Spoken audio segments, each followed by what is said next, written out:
Musée de Pontarlier, le podcast.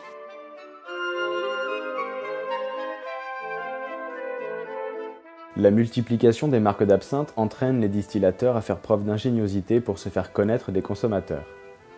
L'absinthe est l'objet de nombreuses publicités. L'affiche est un support privilégié et les affichistes les plus réputés sont sollicités, par exemple Nicolas Tamagno pour les absinthes Terminus, Cusenier et Pernod, Privat Livemont pour l'absinthe Robette. L'affiche publicitaire, telle que nous la connaissons, fait son apparition autour de 1870. C'est à cette période que le peintre et lithographe Jules Chéret associe les procédés techniques de la chromolithographie et de l'impression en grand format à un langage nouveau.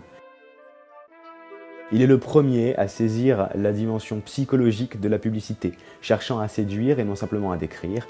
Il met en scène des femmes, objets de désir. Ces créations ouvrent la voie à toute une génération de peintres et de dessinateurs séduits par ce nouveau mode d'expression, dont bien sûr Toulouse-Lautrec. Les premières affiches sont donc l'œuvre de peintre, puis progressivement, leur caractère artistique cède la place à un caractère davantage publicitaire. L'illustrateur Leonetto Capilliello est le premier artisan de cette évolution. Prônant la simplicité, il invente des concepts visuels qui surprennent et impose aux passants un symbole associé à la marque.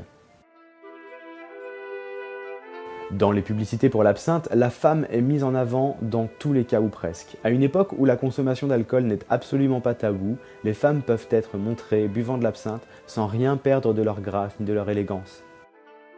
De nature éphémère, l'affiche doit séduire à un moment donné et correspondre par conséquent au canon de beauté de l'époque. Ainsi, les dessinateurs s'efforcent-ils d'obéir aux évolutions capricieuses de la mode. Très souvent, l'illustrateur associe absinthe et plaisir de la vie en ayant recours à des images de femmes sensuelles et aguicheuses. Plaisir de la chair et de la boisson sont ainsi mêlés pour séduire une clientèle masculine. Leonetto Capilliello montre une jeune femme flamboyante pour vanter l'absinthe du Cros. Les formes sont stylisées et les couleurs vives posées en aplat. Le dessin est simple, néanmoins rien ne manque à l'élégance. Les manches bouffantes, le ruban noir soulignant sa taille fine, le large chapeau et les longs gants blancs en font une personne tout à fait ravissante aux yeux de ses contemporains. Le mouvement de cette silhouette, tout en souplesse et en légèreté, les couleurs vives et le large sourire de la jeune femme sont engageants, invitant le passant à partager, entre autres choses, une absinthe du Cros. Certaines marques d'absinthe semblent viser davantage la clientèle féminine, comme l'attestent leurs affiches montrant les femmes du monde, chic et bourgeoises.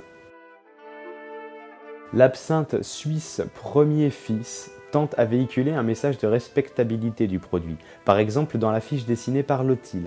Sur cette dernière, la femme s'apprête à se commander une absinthe après une randonnée en montagne.